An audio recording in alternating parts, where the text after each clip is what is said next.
présente Le Jardin secret de Linda Chapman, lu par Clara Suarez.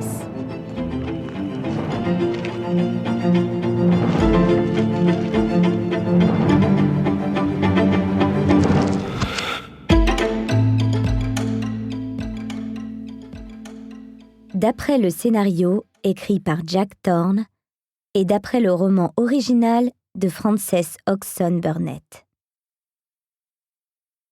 Chapitre 1. Des bruits dans la nuit. Mary Lennox n'arrivait pas à trouver le sommeil. Le gros ventilateur qui brassait l'air au-dessus d'elle ne diminuait en rien la chaleur accablante des Indes. Dehors, le concert nocturne des insectes était étouffé par les voix des serviteurs. « Ils sont bien bruyants ce soir !» songeait Mary. « Pourquoi papa ne les fait-il pas taire ?»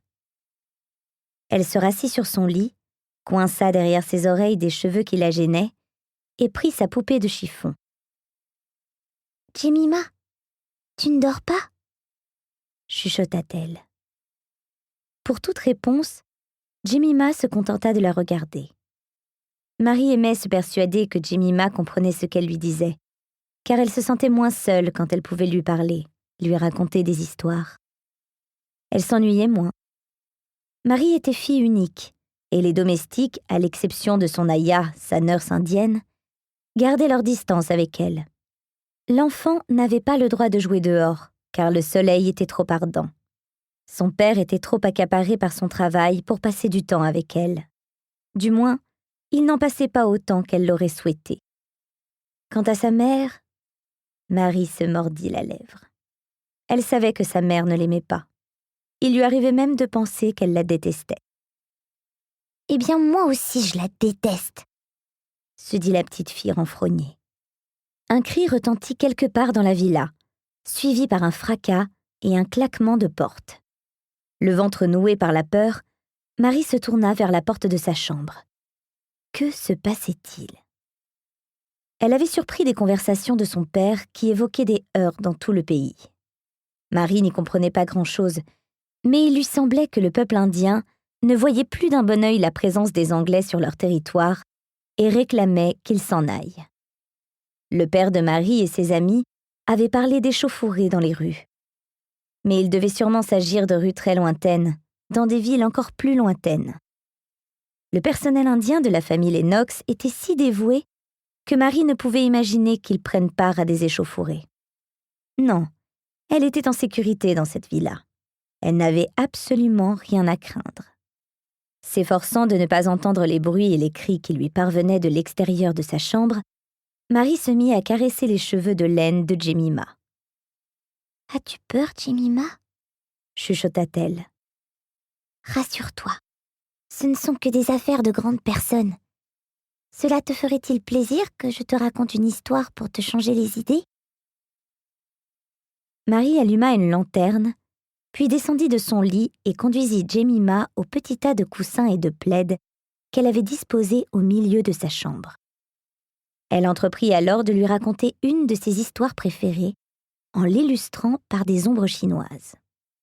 C'était une histoire qu'elle tenait de son Aya.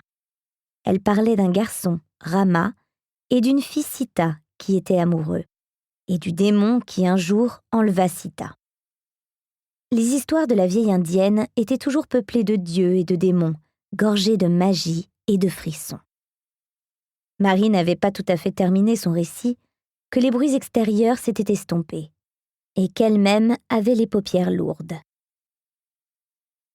Rama s'apprêtait à rattraper Sita, et le démon, quand ce dernier l'emprisonna dans une cage de flammes, prononça Mary en bâillant. Par chance, Agni, le dieu du feu, observait la scène, et il écarta les flammes pour en libérer Rama et le transporter dans les nuages. Après cela, tous deux partirent ensemble à la recherche du grand amour de Rama. Mary souffla la lanterne, s'allongea sur les coussins, Jemima entre ses bras. Ses paupières papillotèrent et très vite, elle s'endormit. Un gazon humide, des parterres de fleurs roses, lilas et bleues, des arbres aux branches ployant sous le poids des fleurs, Marie courait dans une allée flanquée de statues.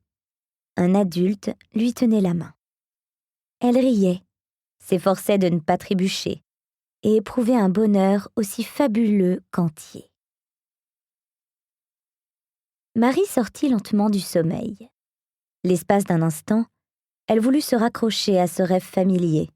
Cependant, il s'envola, comme toujours. Ce jardin de rêve ne ressemblait à aucun de ceux qu'elle connaissait. Nous espérons que vous avez apprécié cet aperçu. Pour continuer à écouter ce livre audio sur Google Play Livres, utilisez le lien dans la description de la vidéo.